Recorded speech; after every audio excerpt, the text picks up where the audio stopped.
With us again to discuss immigration issues present in this election season, we have Brendan Murphy, John Ferraro, and Daniel Smith, and we're also joined by Haley O'Brien, a TVM correspondent.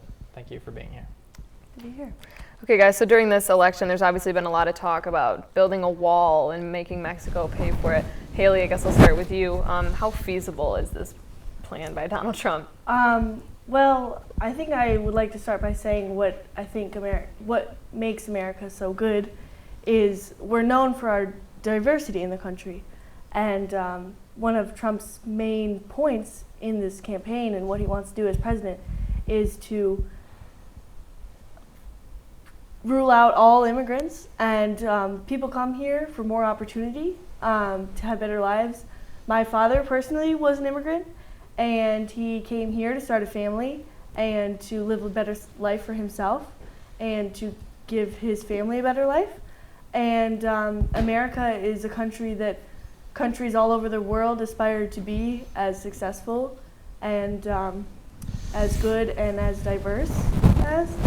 And Donald Trump just doesn't feel that way, and I think he wants to completely change one of the main things that makes America good.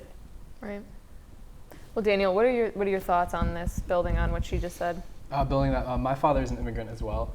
He came here, and the way Donald Trump speaks about immigrants, he speaks about them as if they're less than people. He tries to prevent them from coming in, and he's just trying to get rid of people. Actually, one of the biggest problems that I've seen is he wants to change the 14th Amendment, which says that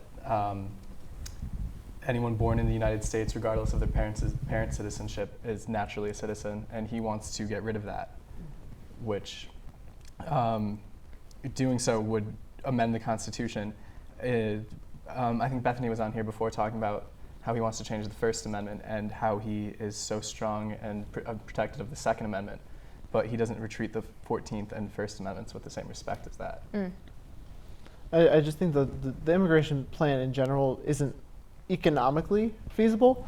I saw one study that was done, and that you have to, in order to round up 11 million people and deport them, you would have to, I guess, get the military, equip them, or I don't know, police officers, and go around. And it would take $500 billion to complete, and not only that, but you would be losing a lot of low-wage jobs that immigrants are willing to take. Right.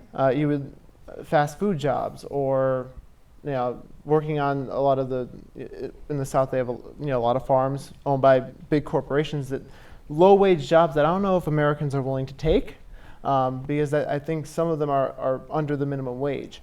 And you would not only lose a chunk of your workers, but you would also, it's just not a feasible plan.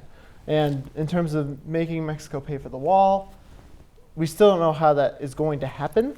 And I would like for Mr. Trump to elaborate on that a little bit, because it would be cool for Mexico to pay for a wall that we're not going to pay for. But how is that going to happen? I think an interesting to say is that it isn't going to happen. Mexico has said that it wouldn't happen, they wouldn't pay for it, and they laughed at him when he said this. His projections for the price of the wall are also completely ridiculous. He said that the wall would cost about $8 million to build, but the most generous estimates for him would be $25 billion just for the concrete for the wall. Right, and then there comes the issue of maintenance and having people work construction, and paying the workers. Right. Yeah. So it's a pretty far-fetched idea, I guess you could say. Brendan, most traditionally, Republican ideals have been small government, sort of. Deporting an estimated 11 million immigrants or undocumented immigrants, that's a big government operation, you would think. So it's a little contradictory with the ideals of traditional Republican beliefs. How do you think also, is this feasible? And also just how isn't it contradictory of traditional Republican ideals? Well, as much as you could say it needs to happen in the sense that we need to get some of the bad illegal immigrants out of this country, What's the definition of bad on that? Well, you can use what Donald Trump said in one of his one of the debates when he said they're bad hombres. So you have your drug lords, your drug dealers, like anybody who is in this country illegally that is either committing a crime or causing harm to other people.